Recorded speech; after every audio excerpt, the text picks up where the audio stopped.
Hello, ladies and gentlemen. Welcome to episode 611 of the DrunkNerds podcast. I'm host as always. I'm Tyler, and joining me we have the man, the myth, the legend himself, Sir Colonel Gables. What's up, buddy? The Aurora Borealis. Oh yeah. Oh yeah, that's going on right at this moment in time. So that's pretty much what's going up. Can you see it? Of course. Well, I can't really see it right now. Well, It was you're in a predominant house, last so I night. assume you can't see it right now. I just meant like in general. In general, no. I mean, I've looked outside like about 5 minutes ago, and it's like, nah, can't see anything yet. Maybe some bit of a priority, maybe some little bits, but we did get a bunch of shots or something like that. Well, people in this area where I'm living at got good shots of it, like in the Yeah. mountains. Cool. But I didn't have a chance to really personally see that because it was like 9 or 10 o'clock at night, and I was almost like fast asleep anyway. But every time I think of Aurora Borealis, I always think of that episode of The Simpsons, with like Seymour Skinner and stuff, and Superintendent Chalmers and stuff. The whole thing with Chalmers or something like that, going to Skinner's house for dinner and stuff. Just walks in, he notices the kitchen's on fire. He's like, "Good Lord, what is happening in there?" And it's like, and that proceeds Seymour Skinner to just try to hide the fact that he literally is just burning his his whole entire kitchen on fire. He's trying to cook hamburgers, and it's like going terribly wrong. And it just goes openly to straight face, just tells him the Aurora Borealis. It's like, and of course, the freaking superintendent like Chalmers and stuff like that. It's like the Aurora Borealis at this time of the year, at this time of the day, in this part of the country, localized entirely within your kitchen. And he's like, yes. Oh, well, can I see it? Uh, no. I love the Simpsons, man. Oh, oh man. Dear listeners, thank you for putting up with me on that one, man. I mean, that's probably what's one of the only chances I'm going to get like that to that joke. I guess how many solar flares we're gonna get that cause us to be able to actually see the aurora borealis in our area. So I haven't been able to see it Oh, either, I know, right? unfortunately.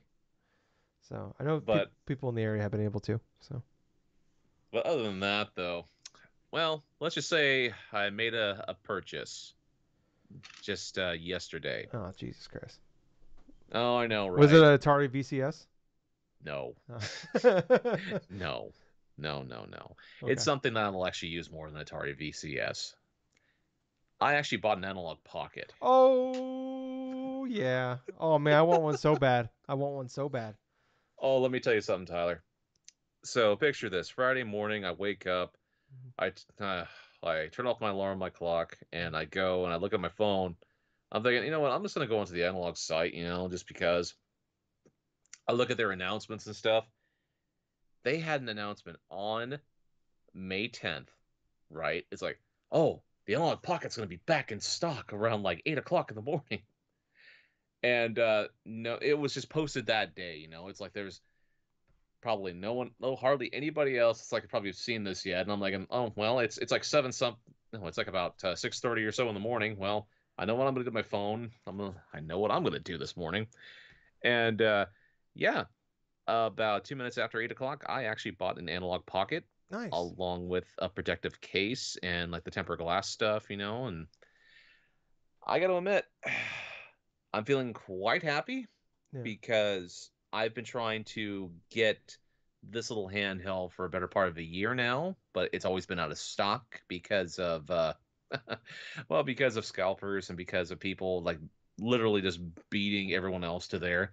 And at this point in time, I believe there is still more analog pockets in stock. Huh. Here's the thing: the craziest thing is the white one sold out quicker than like the standard one, right? So I'm going to be checking the website here in just a moment. And so basically, it's about $220 for just the analog pocket. And I'm on the website right now, and they still have the analog pocket black for inside the shopping cart. Huh. Like just add to cart. It's Nice. actually the first time I've ever seen these little handhelds and stuff actually in stock more than a day. I, I didn't realize the stock was short because I remember like a while back looking into buying one and they had them in stock, but um, I was yeah, it's a lot of money. So I was like, I can't do that right now. But yeah, I want Well, one. Just that's go ahead. well, yeah, I understand what you're saying, Tyler, and that is a valid thing. It's like you're not going to buy something like that unless you really are intending to want to use it. I know for myself, because I have a huge slew of like handheld games ranging from Game Boy to Game Boy Advance, I can I can pretty much like plug in any one of those carts, play them, do save states, do all this other stuff, and I'm just kind of ready just to tinker around with it because I know sooner or later I'm probably gonna want to stream with this darn thing Yeah, and see how that works. Of course, I think I may actually need to buy the dock in order to do that. I'm not really tempted to do that I at know the this moment in dock. time. Holy shit. Okay. Dock is like $100, dude. Ooh. Okay. I Yeah. know. All right. Yeah. Hmm. But it will be here next week. Nice. It's like 5 to 7 business days. Hopefully, if it does come in time before our next like recording and stuff, I will definitely give some like impressions on it because, well, it definitely is a device that I've been wanting for a while. You know, like a premium sort of like Game Boy to where I'm not gonna have to say go and well, pull out the whole Game Boy Advance SP if I really wanted to, and do that and this. It's going to be a little bit more advanced than that. But yeah, that's pretty much been my week, dude. How about you? Oh, it's clanging and banging as always. Nothing too exciting with me. Another long week of work and all that. Nothing fun going on there. But I'm doing all right. It was my birthday this past week, so Oh, that's right. Happy birthday. yeah, thank you. Yeah, Xbox ruined it. Don't worry. Um, so yeah, so God. yeah, it was. I'm like, oh, it's birthday. You feel a little bit better on your birthday, and then it was Tuesday, and then Xbox destroyed my entire day. So I did go up and get my free Starbucks drink though, which was very nice and exciting. So That's awesome. yeah, so it was very nice. So yeah, but doing all right. Not too much to complain about. Just playing a lot of indie games right now. I got Yeah. yeah. So it's been a Gables and our top for the show. It's been a shit week for the big develop. Been a shit year and a half for the big developers. But man, this week has been pretty awesome for some indie games, and I got a few more I'm gonna be playing. So yeah, it's doing all right. But if you like all this, like the show, please like, follow, subscribe, check us out. We're on everything. We look up any podcast service you're on. Drunk Nerds, Drunk Nerds. You'll find us. We're on YouTube, Facebook, Twitter, all those fun places. So please. Check us out. There's a description down below for links with everything. Just click on those, please. Like I said, if you just go on YouTube, actually subscribe, hit that thumbs up button. We passed 300 subscribers. We're gonna keep pushing to get to 1,000. So maybe Yeah. and Gables and I were just two guys been doing this for fun for 11 years this month, Gables. Yes. Yeah, Memorial Day week will be our 11-year anniversary. So of doing this. So we have full-time jobs. We do this because we like doing it. We love video games. There's a lot of things we hate about video games right now. We'll get into that right now, Gables. Let's just get into it. Okay. It's been a busy week of gaming, but mostly bad news. Um, so Xbox, in case you've been living under a rock lately, closed 4 studios: Arcane Austin, Tango, Alpha Dog Games. Roundhouse Studios was technically absorbed into ZeniMax Online, which is the Elder Scrolls Online studio. So, but I guess they were like already, like, if I understand correctly, they were already in the same studio, like the same offices as the ZeniMax Online. So that's basically what's going on. There's gonna be a lot of layoffs. We don't really fully understand like are all the people in those other 3 studios being laid off like entirely, or like are they being absorbed into other games? That's kind of one of the things they mentioned was like focus more on high impact games is what Xbox was stating for the reason of the studio closures. Some other stuff here. Redfall. There was like a $30 DLC pack that was part of it. The season pass that came with, if you can buy, if you wanted like the ultimate edition of the game or whatever. Um, Uh-huh. I don't believe any of that actually had come out, but they did say players will be refunded for that. Sadly, Redfall had a big update planned in just a week or two that would offer a offline mode. So I mean, Redfall is not a good game, but kind of be kind of nice. It's going to suck here in a few years when they turn the servers off for that thing. They also had a big Halloween update that was going to be like really like basically they've been doing a lot of big updates. That's some good updates I've heard from people. Is like the game still was not like was a ways away from where it needed to be, but from what I understand though, like the updates have been getting better, and making the game better.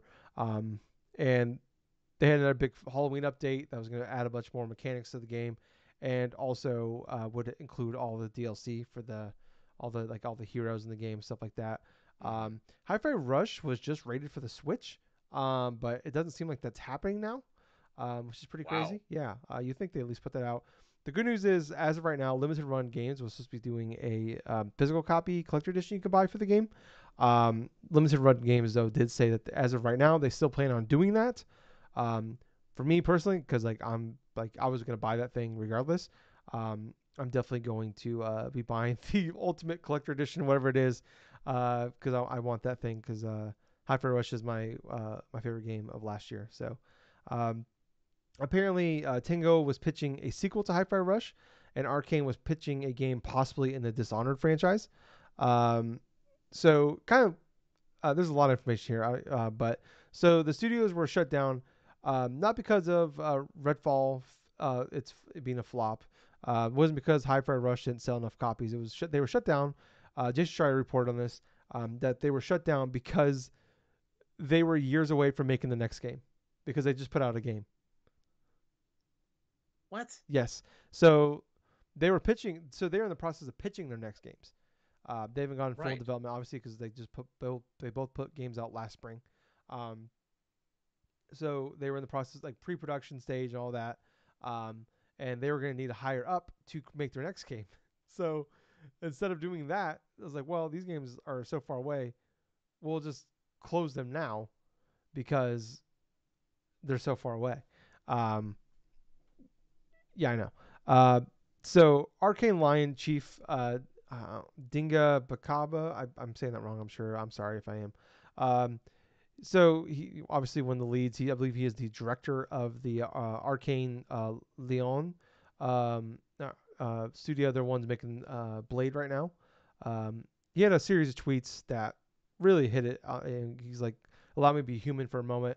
Um, Calling them absolutely terrible. To any executive reading this, friendly reminder that video games are an entertainment slash cultural industry, and your business as a corporation is to take care of your entertainers and artists, and help them create value for you.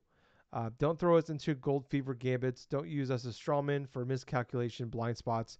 Don't make our work environments Darwinist jungles. You say we make you proud when we make a good game. Make us proud when times are tough. We know you can. We've seen you. We've seen it before.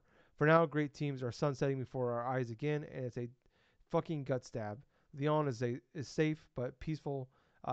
Sorry. Leon is safe, but please be tactful and discerning about all this, and respect affected folks' voice and leave it room to be heard. It's their story to tell, their feelings to express.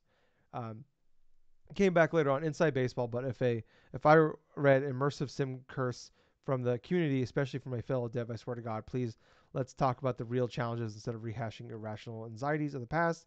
Even more Inside Baseball, but with a very very wide range. As a wise and solely Miss Man said, please stop. Um, yeah, so a lot of information there. Obviously, um, you know, terrible situation. This guy coming from, obviously his studio was not affected by this. Arcane Austin was shut down. But I mean, before we get, there's more to this that we'll get into. But overall thoughts, Gables, just on everything that happened here to begin with. Yeah, when I first heard about this announcement that Microsoft went ahead and just shut down Ford Studios in terms of the Xbox brand and stuff like that, I'm like, what the hell are they doing? I mean, that's just the number one thing that cycles throughout my mind. Tango Gameworks, Arcane Austin, and stuff. Those are the two major ones out of the four that were closed, Mm. but losing a lot of great people inside of the studios that helped work upon some fantastic games inside of their respective companies' histories and stuff, especially most recently with Tango Gameworks with Hi-Fi Rush. That was in running up being like one of the best games of the year last year. And you're telling me that a game that's that successful cannot give a pass in order to try to create a sequel to it because it's too long to make? That doesn't sound like an Xbox decision. Sounds like a Microsoft decision in terms of why can't I have my thing sooner rather than wait another 4 or 5 years? And that's not how you get you get like developers and stuff to create your next big game in this regards. It sounds totally filled with greed bullshit in mind. It doesn't sound like it's a structured plan that's going forth. It just sounds like there's just a bunch of petty inconsistencies that seem to be out in the open here that we're not even aware of. I mean, we don't know how Microsoft runs entirely as a company, but we know for damn sure is they got the time, they got the money, and they sure as hell have enough resources to where they can support at least these people in terms of like the studio heads. And I think what's even more sad about this particular moment is like Shinji Mikami just left Tango Gameworks Studio and left the reins of like what he helped create and stuff to the young developers that were helping build that company, inside of his stead. Mm. Hi-Fi Rush was pretty much one of his grace like passing of the torch sort of things to that younger like crew inside that studio. And now it just seems so bittersweet because it's like not only did they not get the chance to really venture out on their own, not because of like ill decisions of some by them, but because of a corporate mindset, this corporate hive mind that we have that's just decided to say, hey, I don't want to wait 5 years for a profit that I could have in like two. And that is the biggest shame that is within this decision in terms of what we have learned this past week. Yeah. Ob- obviously, dude, it's like everything going on this week, like with say Microsoft, with Sony and their fumbles too. It's like it's more so. It feels like just the general console makers, the big three in general, it's like there's just some forms of missteps. And I think with Microsoft, this is even more, much more of a big stab to the gut because they were rebuilding a lot of what goodwill they were trying to get back from people as opposed to say from last year around this time where the big talk was how big of a failure Redfall was at launch. And then that came off the heels of like how successful Hi-Fi Rush was. I Yeah. mean, it's just a couple more weeks until we get Hellblade 2: Senua's Sacrifice. I mean, for God's sake, if that game does well and yet that development studio gets shut down or something like that, I mean, what the hell are you guys even doing? What is the future of say this Xbox brand if you can't even keep your main core studios together in order to just put out successful games, get enough money doing all this stuff. But when I think back, though, Hi-Fi Rush in general was like a stealth drop.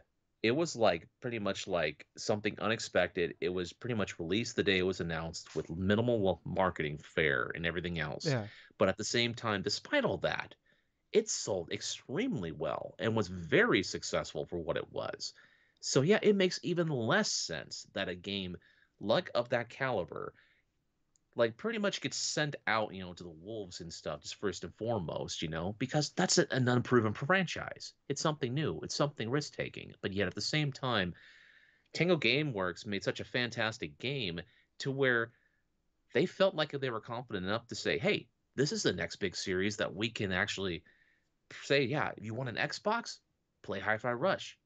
But it feels like now, alongside of decisions to put more Xbox properties onto everything else because of this big old master plan that they got for digital stuff, it just seems like a lot of wasted time or wasted efforts. And it really makes, say, not just fans of gaming in general, but like even longtime Xbox fans is thinking, like, why the hell am I investing time into this if a lot of the stuff that I have bought an Xbox for or that I invest inside of this ecosystem, and yet some of the best game makers and stuff that were helping create these games I was looking forward to, all of a sudden are just flat out just disappearing Yeah. because of no fault of their own. Yeah. Yeah. I mean, it's heartbreaking. Like the Tango, like, in the tweets I was reading here about, it's a fucking gut stab. That's how I felt. Like, um, Yep. I saw some Cam in our Discord. He sent him.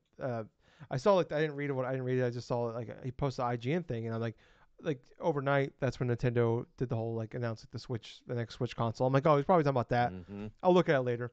And finally, hours later, I went and looked, and I just saw that, and like it's just, yeah, I was just like a kick right in the gut of just like, because Um, I don't know how many people are out there besides me, like other than me, like pound the table more for Tango in the last decade. You know, with Evil Within 1 and 2 are being some of my favorite games of the last. You know, like I talked about for a long time there. Like Evil, like survival horror was a dead. Like we didn't have any of those or very few of them for a very long time. Right. Like we had like Resident Evil, then Resident Evil with the shit. We had Dead Space, then Dead Space 3 happened, and for a long time that style of game was just gone. And I'm like, finally, it's back. With Evil Within brought it back. The Evil Within 2 was like, Evil Within was a really good game. Evil Within 2 is like one of the best games in survival horror, I think. And I was so excited for a third one. Ghost Warrior Tokyo, I thought was a good game. It did not blow my socks off, but I thought it was good. But Hi-Fi Rush, man, I was kind of bummed we didn't get Evil Within 3, and then I played Hi-Fi Rush, and I mean, it was my game of the year last year. I fucking love that game. I adore that game. Like, I still listen to the fucking soundtrack to this day. I'm still listening to that Oh soundtrack yeah. almost daily. I listen to that fucking sound. That's how much I love that game. And it was just heartbreaking, like, to see that they're gone. And like, yeah, people are like, oh, hopefully they can get together and like make another game, but it's like, it's not the same. That team is gone. No. We see we see indie studios constantly closing down because they can't find funding. So like Yep. we're seeing these massive teams that like you can talk about like Microsoft is the richest company in the history of mankind, worth over Yep. $3 trillion. Last year they made over $22 billion in profit, billions with a B, profit, which was way over what they expected in the first place. So they're over expectation for profits. Like they could not make anything that make they can just not do anything that would make them a dime for decades and just pay all their employees and it would be fine.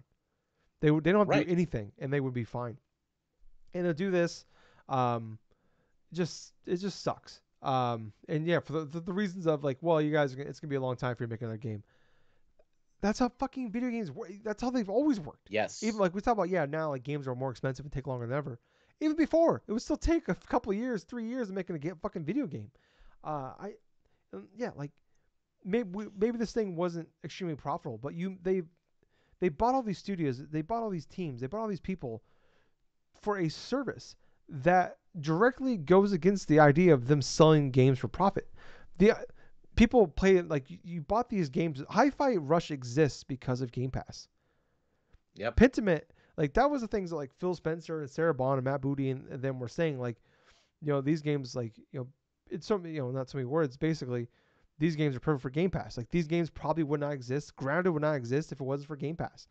And it's like if games like Hi-Fi Rush don't work for your system of Game Pass, then what the fuck are we doing here? What is like Right. people have been shitting a lot on Game Pass, and yeah, you can.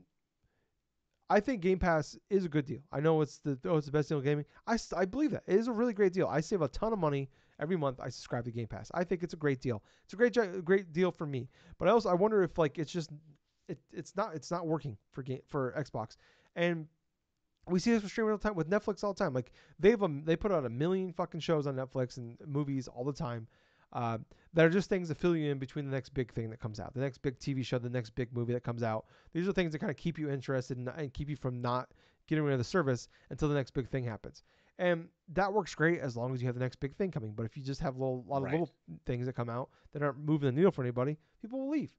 And the problem is, I think, is the fact that like, what are the big games that we've expected from Xbox to come out to keep us like to really get people to jump in the Game Pass? Starfield, Halo Infinite.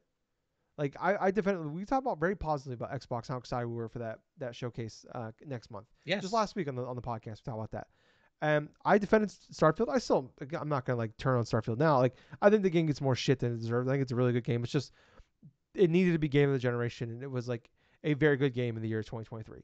Unfortunately, it was just one Right. of the craziest years in gaming of all time. Um, in Halo Infinite, we both love Halo Infinite, but that game had a lot of problems. They've turned around recently, but unfortunately, you know, at that point in time, it just did not live up to the snuff of what we were expecting from a Halo. So Absolutely. when those big games don't come, or when they do come, they're not good enough. They're disappointing. Like yeah, like games like Hi-Fi Rush, games like Pentiment, like yeah, that might keep people around for a little bit, or it might add a few, but it's not. You're not going to get the numbers like you were expecting, and like the fact that like you just put it out just a month ago on PS5. It's still planning to put it on Switch next month. This wasn't like they didn't just wake up Tuesday morning and decide to close this. This has been probably in works for a long time now. So probably when they were like announced they're putting this on PS5 and Switch, they probably already planned on getting rid of these studios by at that point. Um, it's just it's baffling. The system it's broken, and I don't know what they can do to fix it. And this is an issue, across all of gaming. We've seen layoffs after layoffs after layoffs, and it's like in a sick kind of way. You almost kind of get numb to the idea of of it. And you just see it, and you just kind of like shake your head, and you kind of just move on. It's just like, man, it's like every week, every day, it's just something else. It's like a lot of smaller studios. Then you see the Right. big ones are like, oh, it's like well, at least it's only like 50 people, and it's not like you whatever. They laid off 1,900 people in January. Microsoft did. They laid off a Yes, they bunch of other did. people last year on the Xbox gaming studio. They laid over 10,000 people off. Microsoft had one of the biggest layoffs in the history of America last year. Over 10,000 people were laid off. And then they laid off another 2,000 more just in the gaming division in January. And they laid off more here. And apparently there's more coming in July for Xbox. More layoffs planned in That's July. just ridiculous. Like, all because of the point of this, like we got so excited about them buying Bethesda, them buying um, Activision, in the sense of like we were fantasy booking over here. Like, dude, what they finally Vicarious Visions makes that the Tony Hawk 3 and 4. What if what if we get Toys for Bob? What if they make a fucking Banjo Kazooie game? They're gone. Vicarious Vision is now Blizzard Albany. Toys for Bob Yep. is now an independent studio. Like they left. They're just out. Fucking Tango's gone. Someone posted a picture of like whenever like they bought all those studios, and they posted like Xbox posted the picture of like all the studios they bought with like their like kind of like their mascot like game up, and someone Yep. crossed off all the games, all the studios, and it's just like it went from like 9 to like 4. Like it's just Yep. gone. It's just like we talked about forever of like Activision fucked itself. And I'm not even talking about all the shit that happened with the sexual aspect stuff. I'm just talking about as a business itself. Like that's the other stuff is a whole nother can of worms.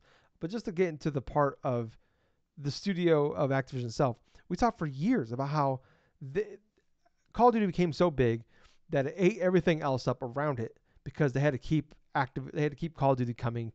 Like they could not miss a year.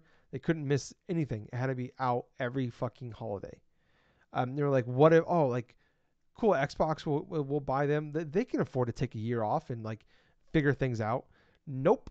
We're fucking shutting studios down and we're merging people into making fucking. We need Fallout games. We need fucking Elder Scrolls faster. We need to keep Call of Duty going. We need to keep fucking Diablo going. It's like they bought Activision and became Activision.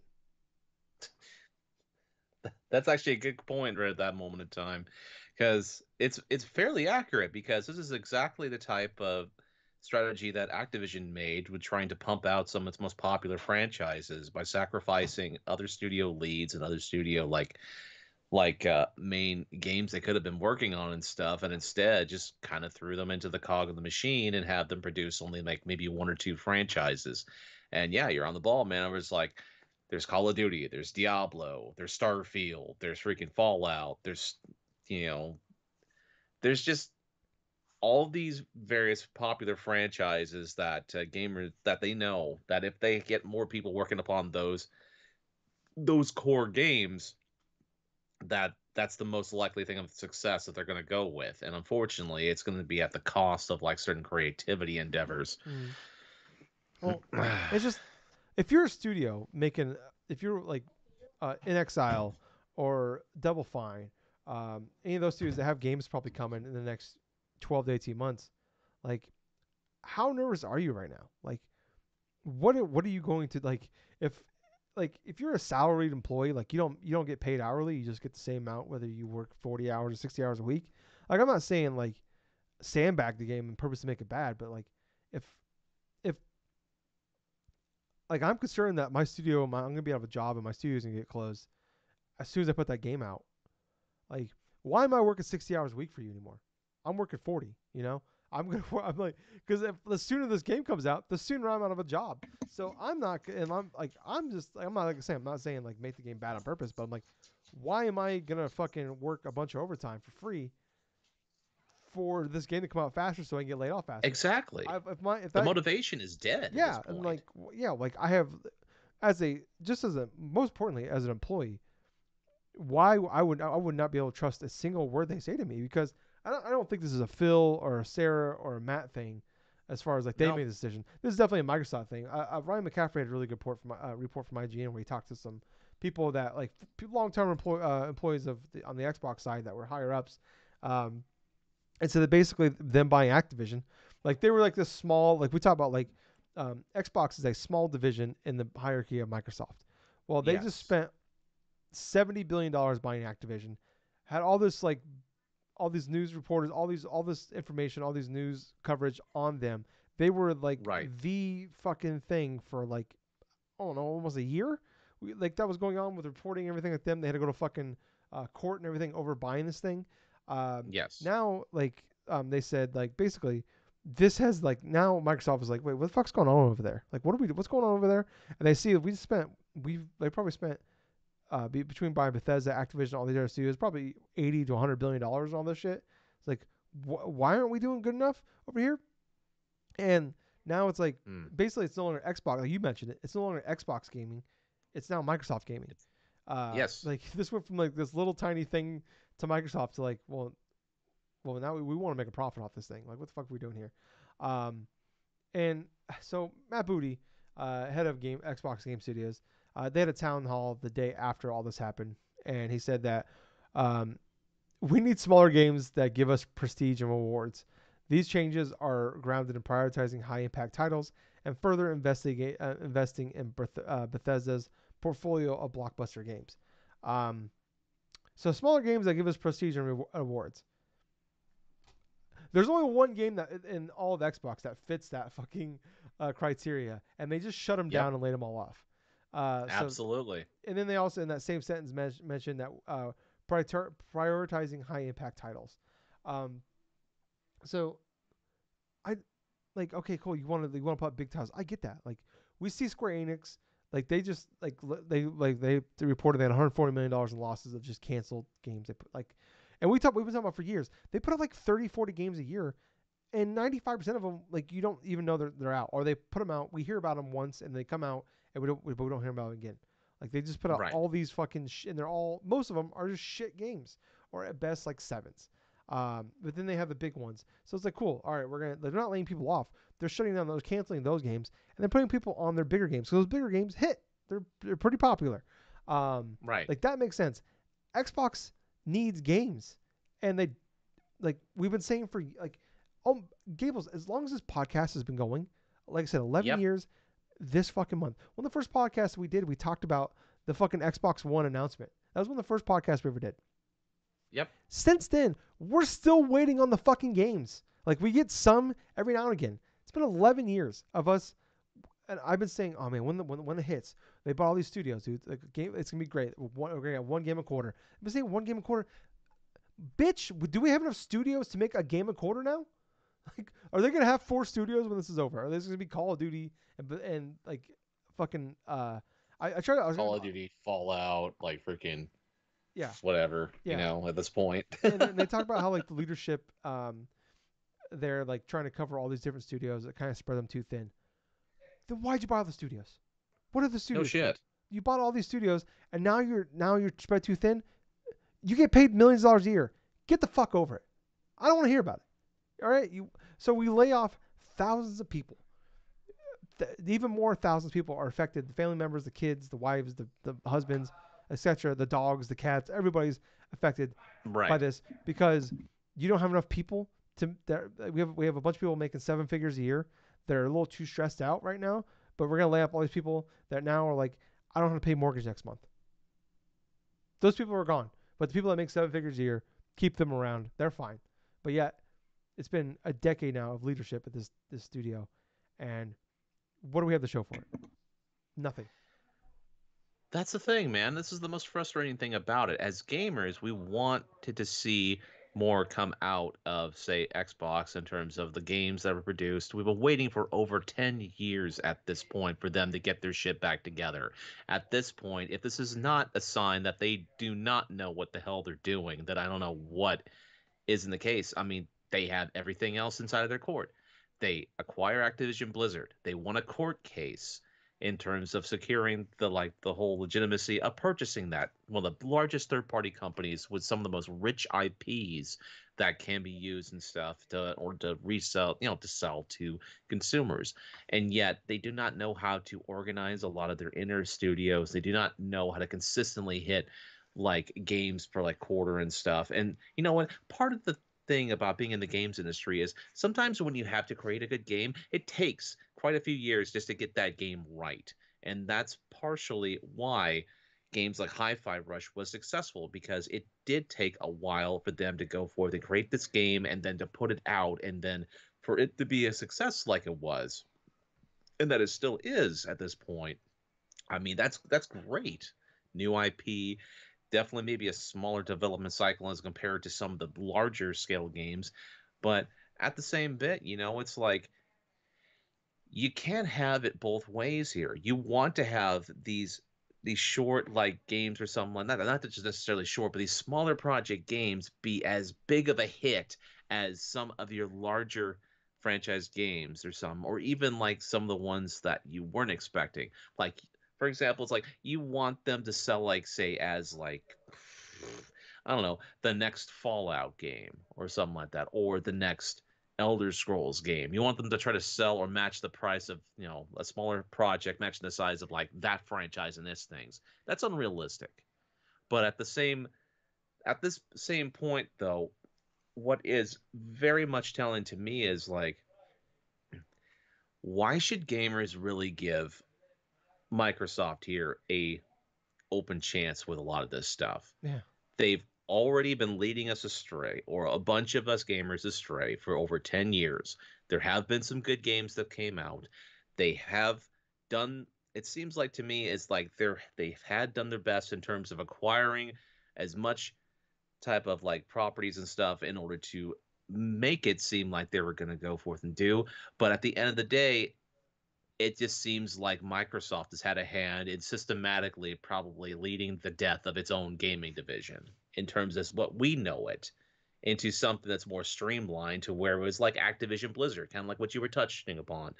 A few franchises,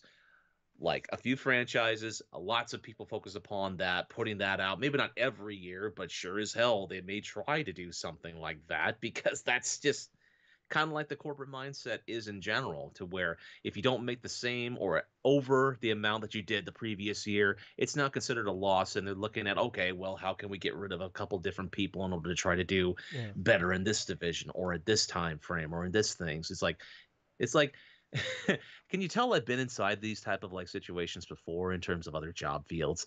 But Yeah. it's still, I'm like just saying, it's like, Yeah. I mean, like yeah, like I said, I've been at multiple jobs where, yeah, you just get people are getting laid off, even though like you like, I work for like publicly traded companies. You hear about layoffs all over the place. You just see people that were you were friends with and are just gone.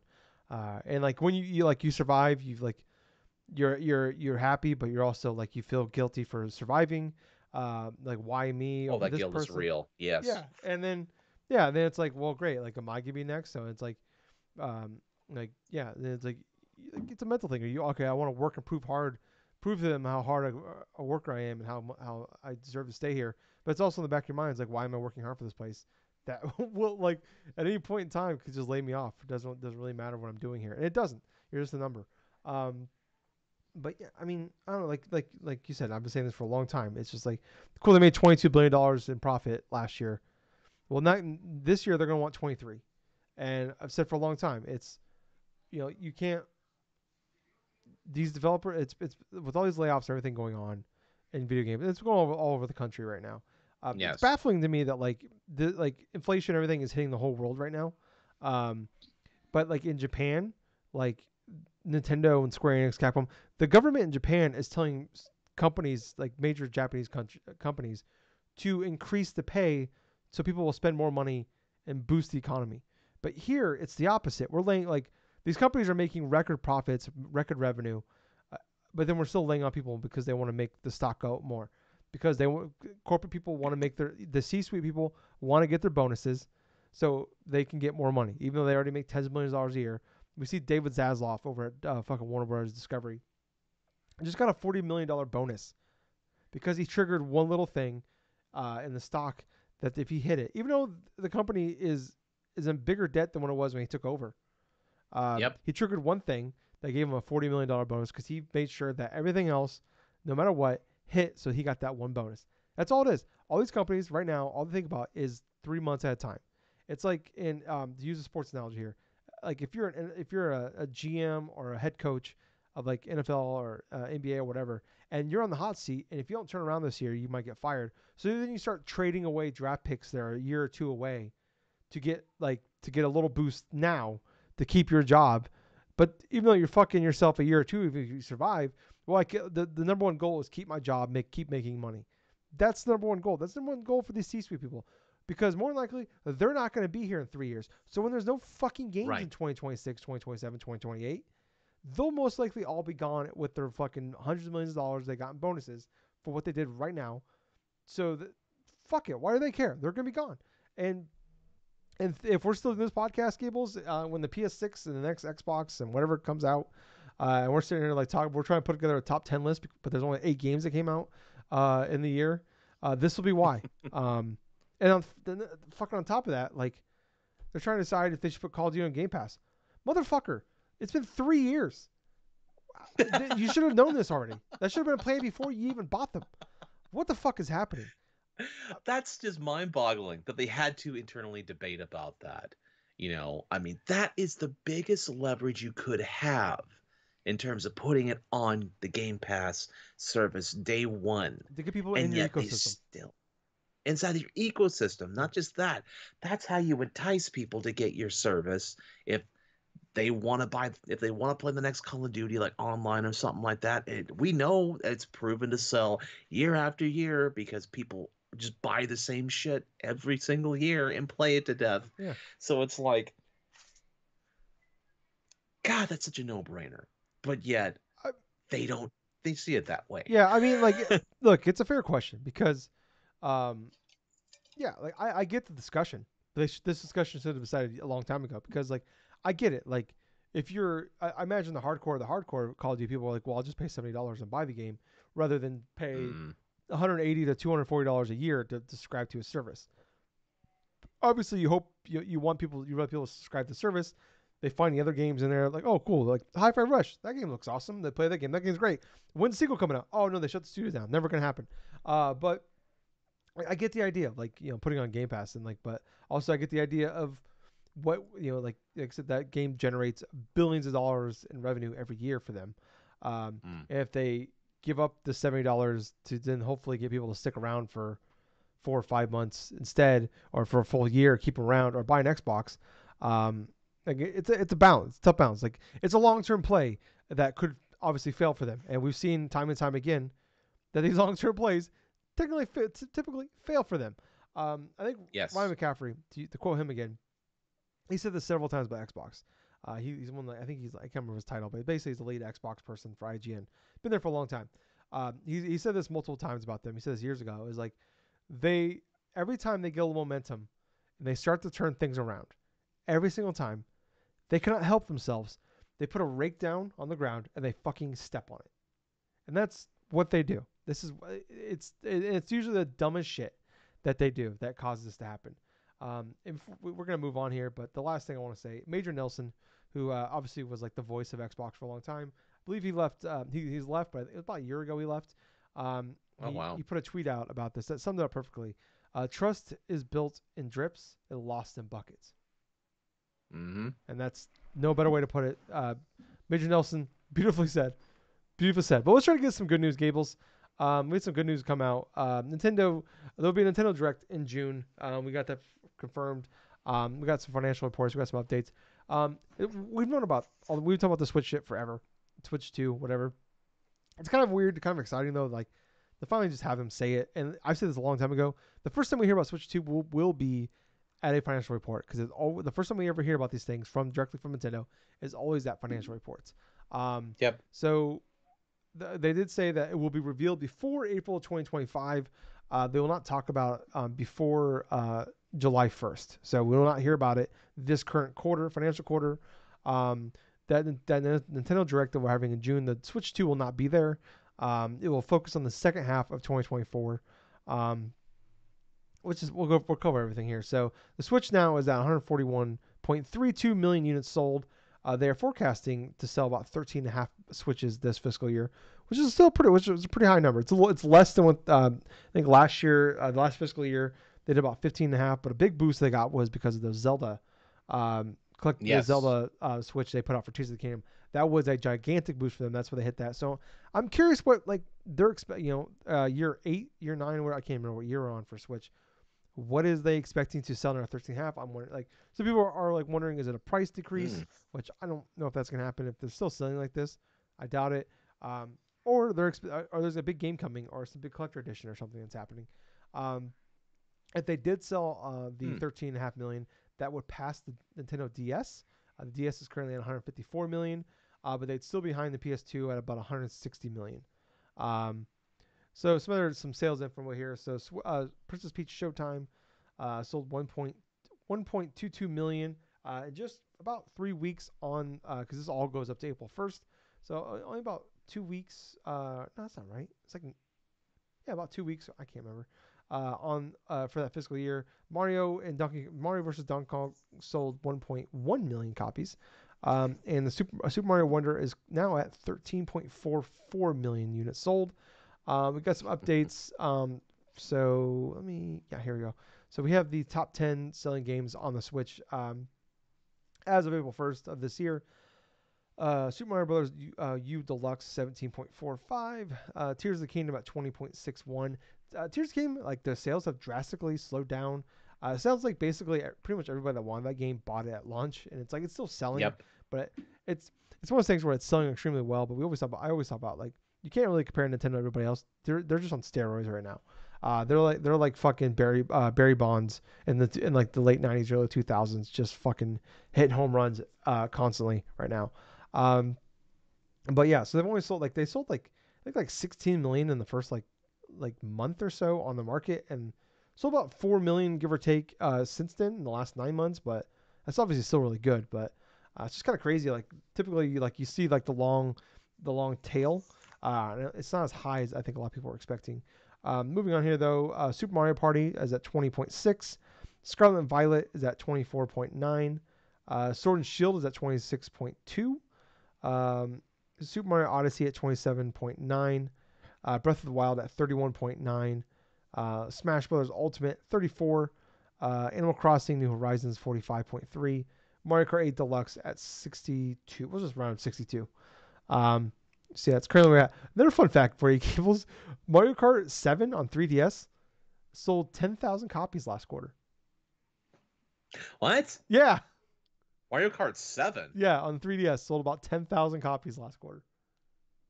Okay, and this was like in what region? Was this in the Just US? in Was this this just is all just general. in general? Yeah, worldwide. Jeez, there's still places where they're just selling new unopened 3DS games, and not just that though, but yeah, because the online portion of these games are now defunct and stuff, they can't even play online and stuff. That's crazy. Yeah. Um, But I mean, overall though, Gables, like, all right, so they revealed that we're gonna like the Switch 2, or do you want to call it the next thing? Someone did ask a question, what should we expect from this? And they did say the next Switch console. So um, take that for what you will. I don't know. I mean, what's just getting what's the direct in June? What are we expecting? okay, well, let's just first and foremost, before going into that, I'm just saying that one, from this financial thing, it's very rare where we actually hear Nintendo say, like, point blank, hey, we're going to have a direct next month, and this is going to be this and that. Second thing is, we kind of do expect them to announce like a system in terms like their financial stuff at this point, but not only just them confirming it and all this other rigmarole stuff, like right around that same time. There were people just thinking that we're just going to make mention, yeah, we're still on par to making our next system, and that just be it. but giving a timeline of when, and then just saying point blank, just right in the front, that the next direct is not going to even be focused upon the next system, which, you know what, that's incredibly smart even on Nintendo's end right there, because they could have done what they've done in years past to where something's going up and then don't give people the heads up like, hey, yeah, this is only going to be focused upon this, and that. It's not going to be focused on anything else. But with that being said, though, what I'm expecting over this June Direct, it has to have something substantial if they really think they're going to be moving another 13 million units in terms of Switches in general. I mean, what thought comes to mind first is remasters, and then like established games that they've been sitting on though for quite a while. But I mean, Like we could, I don't think that's gonna move consoles. That's just gonna keep people like us that own Switches. That's just gonna keep us buying games in their ecosystem. Like, well, that's the case though, man. That's like I understand, like, say, for this being like what the ninth year or something like that yeah, of the eighth or ninth, I Switch, can't remember anymore. the eighth and the ninth year of the Switch being in circulation. I mean, there has to be some form of a game that they have in mind that's going to be selling something. Like, it can't be like Metroid Prime 4. I mean, it's not that big to really sell that many things unless they got like another Zelda or like I got another Mario game or something Yeah, like that besides, well, the two they already got coming out this year with Thousand Year Door remastered and then like Luigi's Mansion 2 kind of like remastered sort of like that. But it has to be like a remake of a classic game too. I mean, something substantial. I mean, it could be something Zelda related. I mean, that's enough to get some people going through and doing that. yeah. But But I mean, like even like like Skyward Sword, like it sold well. I mean, obviously really well for like anybody else, but like for Switch, it wasn't it didn't blow anybody's skirts up. Like it right, sold. I think it sold like 4 or 5 million copies, which is something. But yeah, I'd like if they're gonna have something like unless they have like I said like they have that Tears of the Kingdom Switch that sold crazy, but that just sold to more people that already own Switches. That just made people buy their third, fourth. right, Like I think you bought it. Justin bought. I think Justin owns like 5 or 6 yes. Switch. My best friend Justin, he has like 6 Switches at this fucking point. Yeah, I know. Gables, like you got like 3 or 4 at this point. I can't keep track. Um, Well, I don't have like four though. I mean, I got my regular model Switch. I still have in the box. I got a Switch Lite that I have in storage here, but I'm using my OLED one because that one literally is one of the best things to but, not only just to play games on, but it's just I know I got just the three Switches, but yeah, but no. But I mean, like that's what I'm saying. Like that's Tears of the Kingdom one though. That's what you bought, right? Yeah. So yes, that's what I mean though. Like yeah, like they're selling more Switches, but they're not selling to more people. It's just more people buying the same console. So like yes, that's the thing I'm trying to like maybe they make the Switch Lite cheaper. Like maybe it's like $100 or something. I don't think they'll do that. $100 maybe is a little too crazy, but like that's the only thing I can think of is like because if you have something big that will sell Switches, why wouldn't you just wait for the next console to sell the new Switch? Um, that's right. I mean, like, I don't. I that's kind of what we're seeing so far this year. Like, they're having a game every month basically on their Switch, but it's like I don't know, like nothing. Like I haven't bought any of them. I know, like I said, like they sold about 1 million units, which, um, I mean, I think if you're like any other publisher, you put that game out and sold over 1 million copies, you'd be really excited for hmm it. Probably them, we're like, all right, cool, that's fine. But like, because you just look at all the games they have put out, they're just selling fucking like Luigi Mansion 3 has sold like 13 million copies or something crazy like that at this point. Um, so I Well, at that point, let's just look at what they got going currently. I mean, they got Paper Mario: The Thousand Year Door remake. That's the end of this month, and then Luigi's Mansion 2, like the in remake of the June, DS game. It's going to be in June. Other than that, though, we really don't know too much in terms of what they're going to be doing from like July on to the rest yeah, of the year in terms of game releases. And the only things that we can personally think of off the top of our heads is a bunch of remakes and a bunch of like ports or something like that that they've been setting on for a while. yeah, Whether or not if it's Zelda or Metroid or like or Mario or whatsoever, or even like things like Fire Emblem, the Genealogy Wars yeah, stuff, like Wind or Waker, Twilight Princess, Twilight Princess and Metro all this Prime stuff. 2 and 3. I Um, mean, there's you even put in the regards to like some bits of rumors too, like say with Oracle of Seasons of Eight or Ages or a oh God, freaking yeah, a remake of like a freaking like Link to the Past or Ocarina of Time or some shit like that. This It could be almost literally anything. Yeah, I mean, hell, it could be even something like obtuse or something like that, like a Kid Icarus Uprising and stuff. that's a good point. Yeah, but I mean, like, those aren't like I said though, like, who's going out buying a Switch that doesn't already own? Like, there's 141 million Switches at this point. Who the hell? I mean, right, who knows how many of those are people that actually already own? Like, how many of those are multiple units for the same person?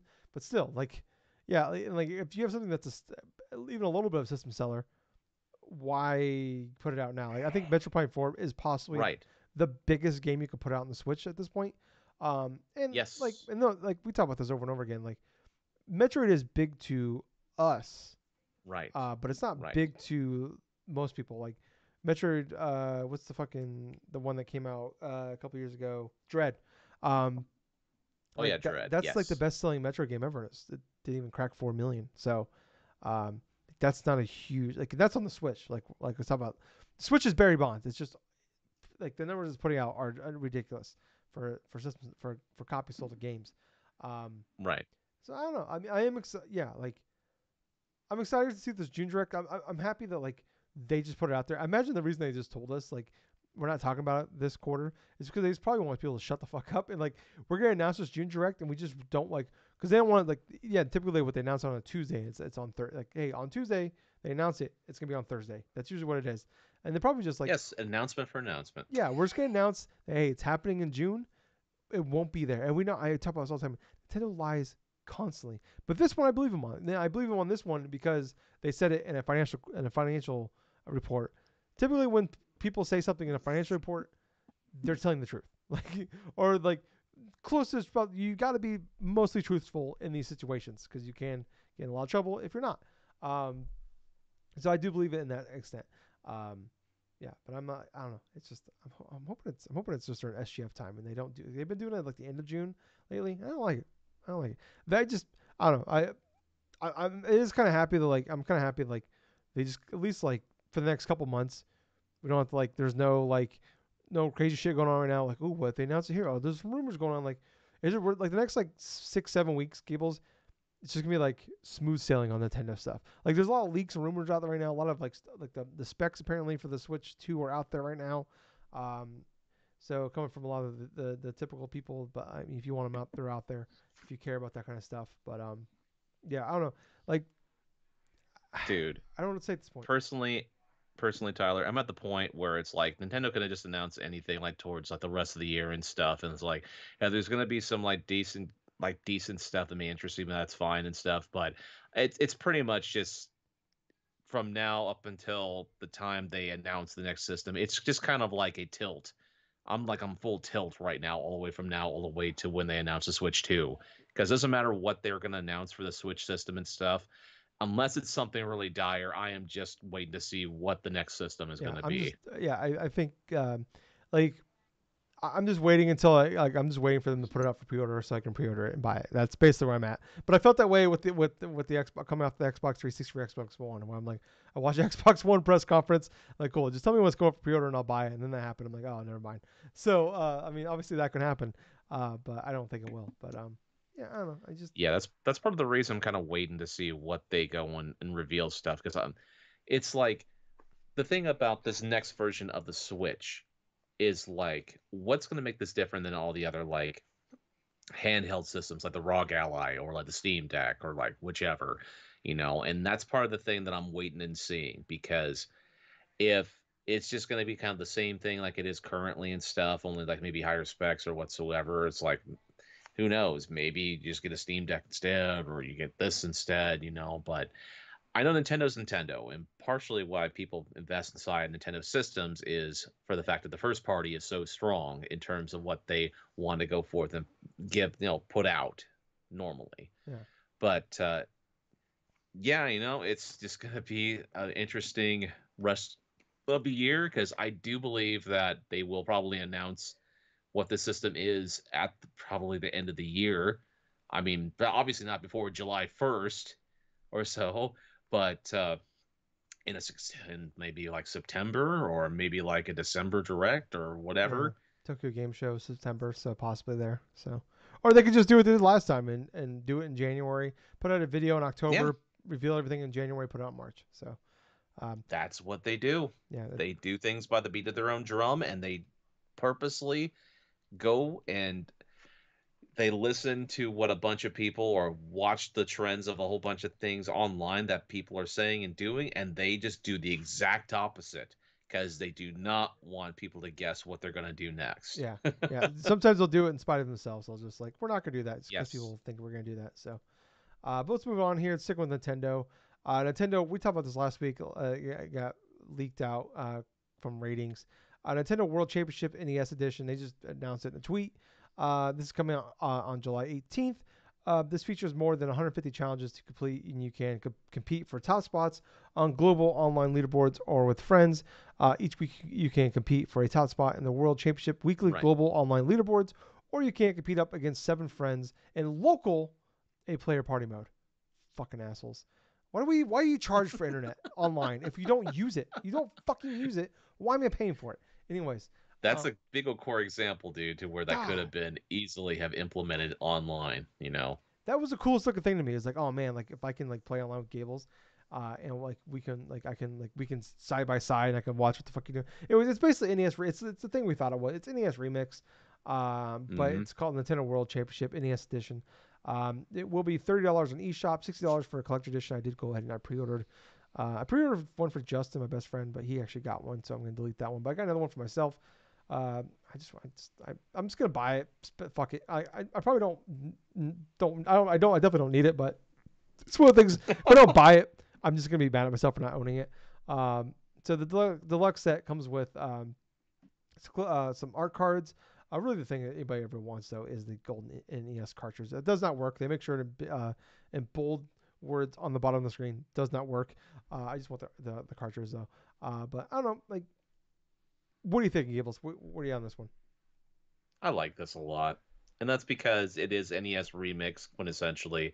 It's just Nintendo doing what they used to do in terms of when they put the World Championship stuff to begin with. And there's a bunch of cuts of some of their most famous NES games or some of their most like noteworthy NES games and just do a whole bunch of speed run challenges. And that's exactly the type of thing that I would be very much into. And I have to admit, man, I really do like that. You know, it's Yeah. like I love their little advertisement stuff that they're showcasing all the people. Well, some of the people, the most notable ones from those World Championship stuff, including the way back in 1990. That was a cool touch. Yeah, I did like the trailer for what it was and bring back a bunch of old competitors. Um, yeah, like I really like NES Remix 1 and 2, and I talked about for a long. Like I think a lot of people have been talking about for a long time. I was like, why they just ported this over? They ported literally everything else over. We got fucking Metopia on this fucking Switch. Hmm. Where are these at? This is based on why. Like I'm more excited, I guess, for the idea of like this will become a thing. Like we'll get an Yes. SNES version, maybe a 64 version. That's the thing I'm more excited for, I guess, than anything else. I'm like I said, I heard about like, I was gonna buy this for $30. I'll just like I said, I'm buying the. I might not buy the $6 thing. We'll see how I'm feeling when we get closer. But I don't know. Like I really like the NES Remix 1 and 2, but it's definitely one of those things where it's like kind of it's like it's the thing that sucks sometimes when you're online on the Switch, where you kind of just feel alone. Sometimes that thing where it's like, Hmm. when you're on PlayStation, like they kind of make it more social, and like they obviously with like you can see what your friends are playing and stuff like that, and like that like you really can't so much.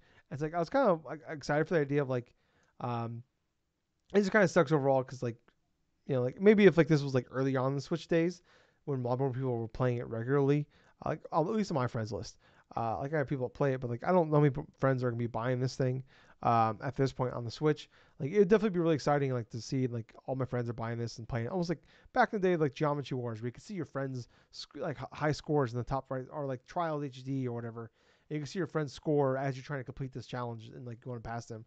Like I'm excited for it. Like but it's one of those things where I've talked about for a long time with the Switch, where like they put all these games out that are like technically good games. Like oh, there's like a really good 7.5 game, but then you play it for like a weekend, and then you just you don't go back to it again, and maybe you play it 1 or 2 more times with that, and you're kind of done with it.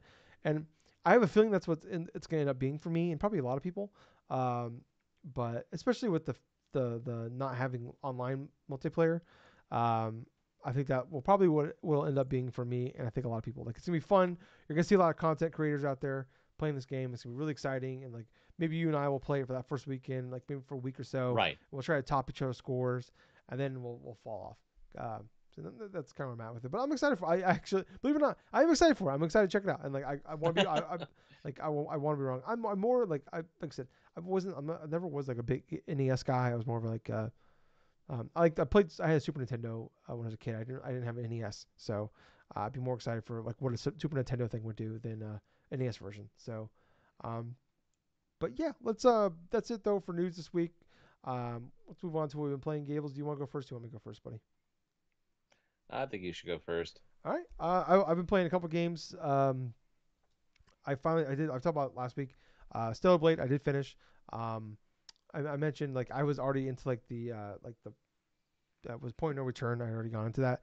One of the longest point of no returns I've ever played in a fucking video game. Typically, when you go into like the point of no return, it's like you got a couple hours, maybe 3 at most.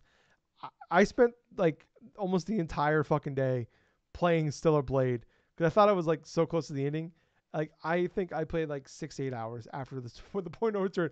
It was a whole nother game in the point of no return.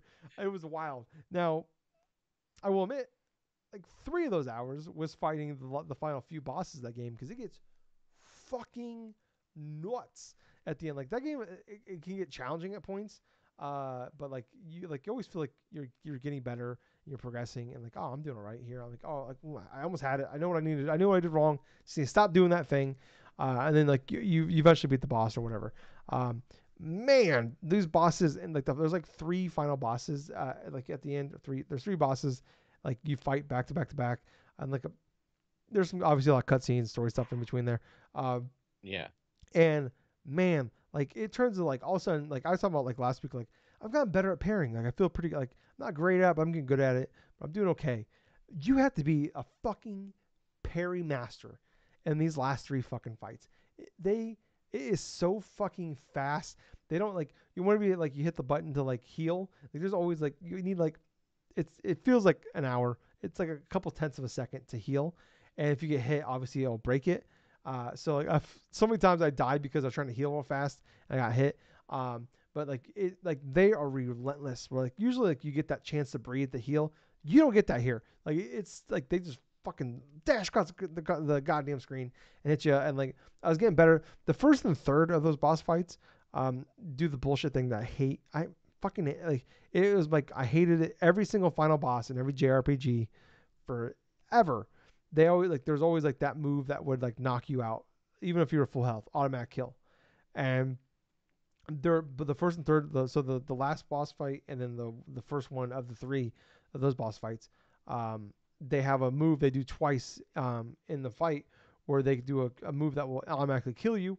And like there's something you can do to like stop it, but like basically it requires you to like you have like a little robot that follows you around and he has like bullets and you have to shoot a bunch of things to stop this move from happening. And like I was like it was one of them where like I ran out of bullets. I didn't realize I needed it, so I ran out of bullets early in the Right. fight, and I died. And I was like, "Fuck!" So then like I did the first one, I got through all that. Didn't realize the second one. A second time they do this move, so I didn't have enough bullets to do this. And that's the only way to stop it because they're up in the. Anyways, the whole thing. So that was frustrating. Of like getting through that. It's a pet peeve of mine. Don't fucking do that. It's bullshit. I don't like it. Nobody who likes those things. It's fucking dumb. Anyways, but man, it was so hard. But let me tell you, Gables, I have never felt so fucking good finishing fucking those 2 boss fights I did. The second one, the middle one, was just straight up fucking hard as hell. Didn't have the automatic death moves though, thank God. But was definitely the hardest of the 3. Um, just because, but like just as a one-on-one fight. But my God, I had never felt like a fucking man more than I did when I beat these fucking bosses. But like, I love this game. I thought it was a great game. Definitely highly recommend. Jiggly boobs aside, this is a really great game. Really is. So like, if you have a PS5 out there, to me, like, if you're like a fan of any platinum games or like Souls-like games, like this is a game for you. Like to hold you over. This is not like, I'm not trying to say it's game of the year contender or anything like that. Like, I think it's definitely on my top 10 list. Will definitely be on my top 10 list at the end of the year. Probably top 5, but like I'm not gonna say like it's gonna like be anybody's game of the year, but man, it's phenomenal. The other game I did play, I actually finished as well. I beat today, Little Kitty Big City. So this game Oh yeah. I've been looking for this one for a while. It's on Game Pass if you want to play it on there. Oh, excellent. Yeah, so it's on. I think it's on every console as well. It's on Switch, PlayStation, PC, all that. But if you have Game Pass on PC or Xbox, it's there. So I played it on there. It took maybe about 2.5, 3 hours to beat. It's basically, so I was like comparing it like an Untitled Goose Game type of thing, and it is that, but it's more of a collectathon than it is like a platform collectathon. Oh, Like there's definitely some like the platforming is not great. It's fine. There's like definitely some frustration points where like you jump and it doesn't exactly, even though you did the jump correctly, it doesn't like, you jump to like a ledge and normally like you get on the side of the ledge, it pull itself up. Sometimes it just doesn't do that, or sometimes doesn't it just doesn't work right. That can be a little frustrating at points. Um, but I mean, it's a cute little cat game where you go around. Basically, he was sleeping on a windowsill. He fell down, and you're trying to get back up to your home, and that's kind of the goal of it. And you could probably beat this game in like an hour if you just want to mainline all that. Basically, you just gotta like find fish to like upgrade your almost like your stamina, like in Breath of the Wild, Tears of the Kingdom. Adds like a stealth bar like that, like you can like for climbing. Um, but there's like, it's more of like go around the city. There's all these animals you can talk to that give you goals that you can do. Like, hey, like this, you'll find a crow, and he's like, hey, find these like shiny like bottle caps, stuff like that. Give it to him. He'll unlock. You can get unlock hats for your cat to wear. There's one where you can find like a beetle, and he basically like runs like the content, like the social accounts for like a famous cat, and he drops his right. into like into some wet concrete. So you have to go like you have to like knock a person over, steal their phone, and give it to him. A bunch of dumb stuff like, or like there's like a cat where there's like one part where there's like a you gotta catch like there's a tanuki that is an inventor that creates the teleporters for you to like go, it can get around the map faster, and you have to give him flower or feathers to unlock those points, and you can like catch birds. You don't kill the birds, you just take the feathers from them. But it's just a lot of that. It's like a lot of going around, like you find like are like tripping humans, stuff like that, stealing. You can steal stuff from them, they chase you around, and you can run off. There's one point where like you're almost like Godzilla. Like there's like a little model city, and you can walk through the city and knock all the shit over, which is really fun. But yeah, it's a lot of room around. It's a very small town. Like I said, it took me about, I think I played it for well under 3 hours, and I finished the game up. But there's still a good chunk of stuff I like to do, and like after you beat the game, it lets you go back to the city, and you can continue on Okay. from there. But yeah, I came away really really happy with that. I like it quite a bit. Like I said, it's on Game Pass. This is like talk about perfect Game Pass games. This is perfect for the perfect Game Pass game if you have that.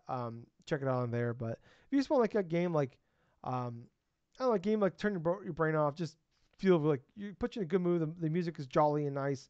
The cat does a big stretch stuff. Like definitely it's an adorable little game. So I highly recommend for me. Uh, it's not like I said, not gonna be game of the year or anything like that, but like fun little game you want to play like a sitting or two. It is the perfect game for that. But that's all I've been playing. Gables, what about you? Okay, so this has been more like about this has been more like a week where I just wanted to try to play some familiar games and stuff and just see what I'm going at, you know. So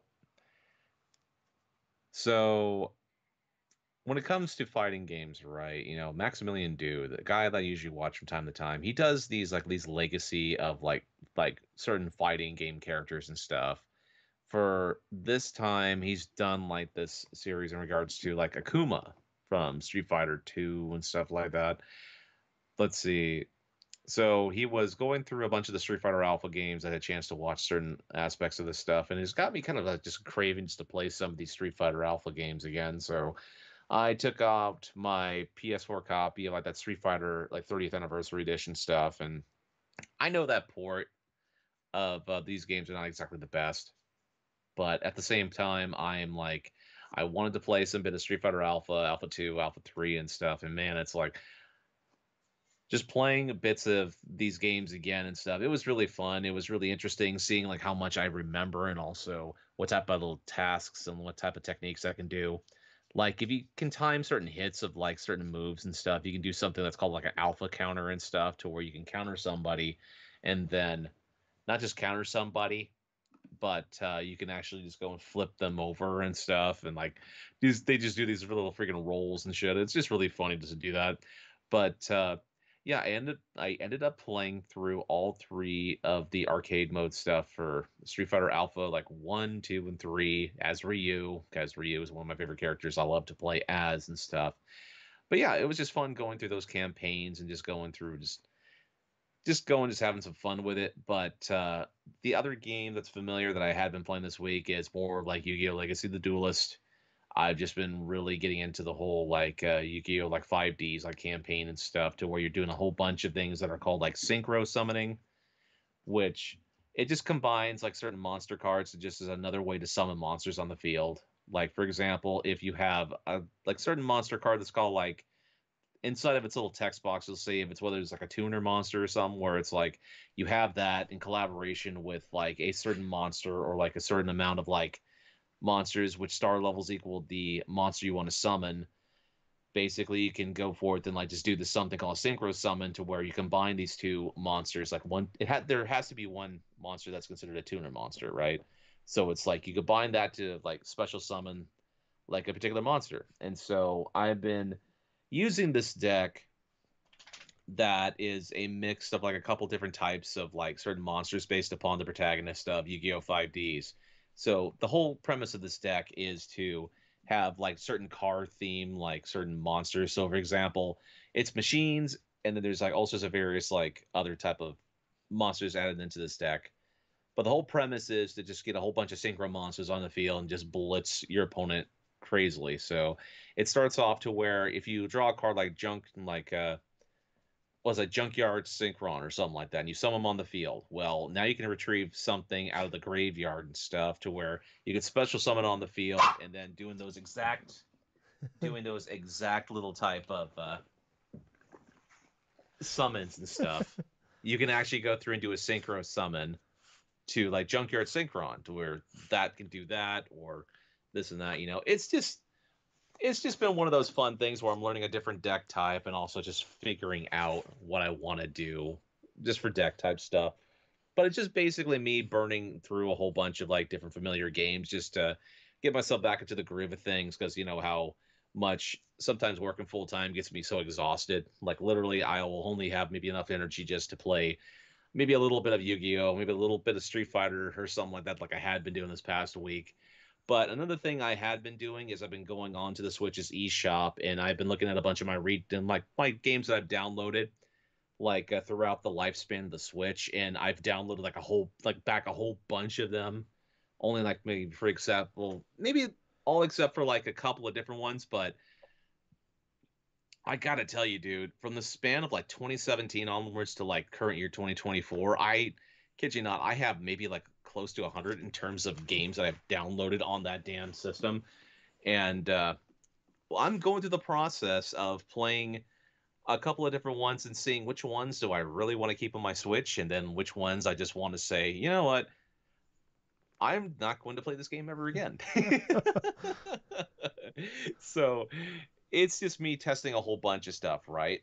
So I ended up testing a couple of games like just last night, to where there's this one game called Soldom, right? Where it's like a puzzle based game. It was like released in 2017, and it's just basically sort of like a match 3, match 4 game. The game in and of itself, I bought on a sale at the time and stuff, but I've only played it maybe not even an hour, and I can understand why. It's because even though this puzzle game is all right and looks kind of cutesy, and it's like the I can understand what's going on with this game, it's kind of boring. So it's like I played less than an hour than that, and then I just kind of focused on the next game, which was I want to say me trying to power up Rocket League, right, on the Switch. But I didn't get a chance really to play Rocket League because it had me try to create a freaking Epic Games Mm.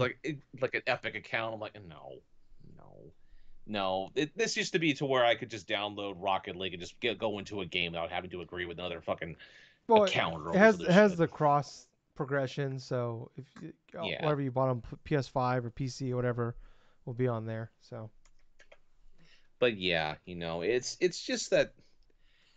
Let's see. Other than that, though, I was just playing like some little bits of like games here and there on the Switch. But yeah, I just want it to be to where I have only the games I want to play on the Switch digitally and stuff or on my system. and then not having to worry about all the other ones. Yeah, gotcha, gotcha. But yeah, that's pretty much what I've been playing for this week. All right. Well, thank you guys so much for listening and watching. I think it's gonna wrap it up for us. We'll be back next week with hopefully some good news, Gables. Hopefully some fucking good news. Yes. At the very least, there's been a bunch of really great indie games that have come out this past week. So if Oh you're yeah. if you're a gamer out there looking for games to play, there's been a ton out there to play. I've been playing a little bit. I'm playing I started playing Tales of Kazera Zao today. I'm excited to talk about that more next Yeah. week. I bought a couple other games on Steam that I'm excited to play indie game wise. And we'll talk about it more next week. But yeah, thank you guys so much for watching, listening wherever you're at. Please, like I said, we're on any podcast service, Drunk Nerds, Drunk Dash Nerds. You'll find us on there. YouTube on there. Like, follow, subscribe. Check us out. Really, really appreciate if you do that for us.